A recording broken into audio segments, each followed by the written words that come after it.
Hello there, I'm back again with another tip for you. I think we'll use the white, why not?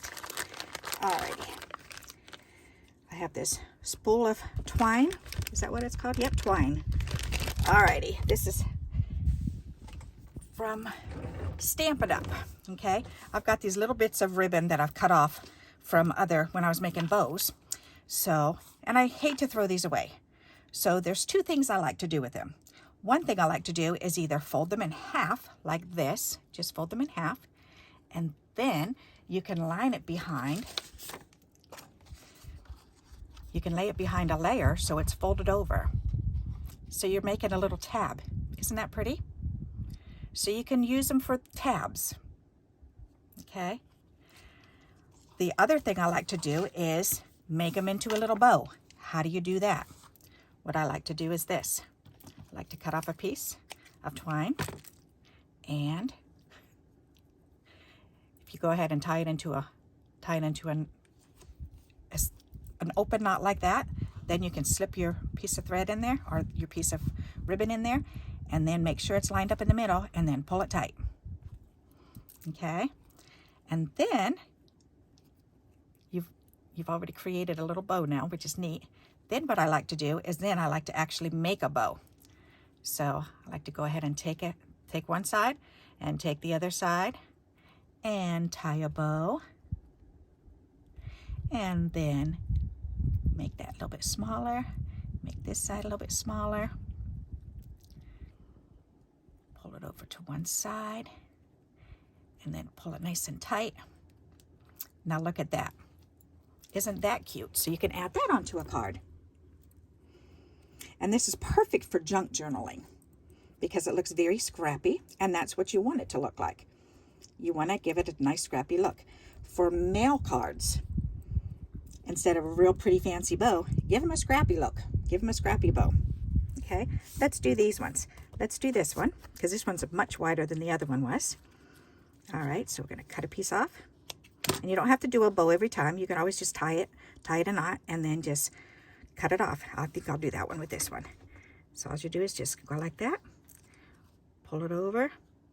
So you're making your circle, your little circle knot. Okay, then you're going to slide this in there. Make sure it's halfway. Okay, it's halfway. Pull it tight, and then I'm going to find the opening where you tied it. And for this one, then you definitely want to re-tie it again a second time. So you want to tie it again to knot it. There you go. Okay, so now it's knotted.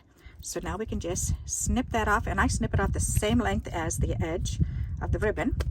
And there you go. Now you've got,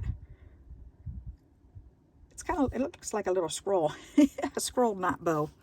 So, but two totally different looks. All right, let's do this one, but this time I want to use the pink with it. All right, so again, let's cut a piece off, and we're gonna go ahead and tie it over once, creating that hole. Whoops. Let's try that again. Okay, create your hole, and then take your ribbon and slide it in there halfway. Don't let it untie itself. Come back over here. Okay, and then it's turned over on me. All right, so now you can see, and then make sure it's halfway, and then pull it tight.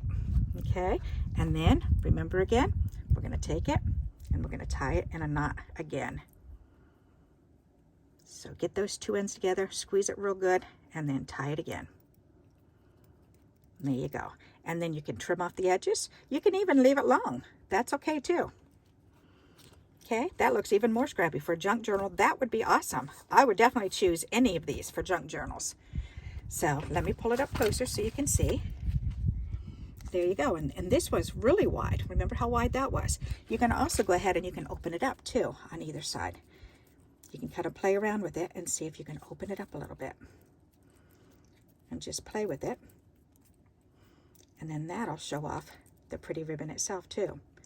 So it depends on what type of look you're going for.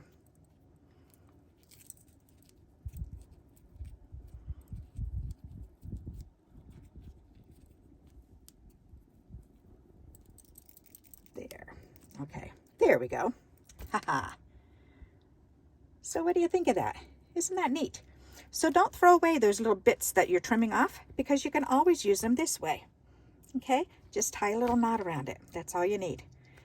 And all you need is a little bit of twine. They sell twine at the Dollar Tree also. I've got this whole spool from the Dollar Tree, and this one's really nice and soft. I love theirs. So there you go. There's another 2-minute tip for you too. Don't waste those little pieces, bits and pieces. Either make them into little bows like this, little knots like this, or fold it over and use it behind paper as a tab. Okay? There you go. I hope you like this tip. If you do, please give me a thumbs up. And until we meet again, happy crafting. Bye-bye.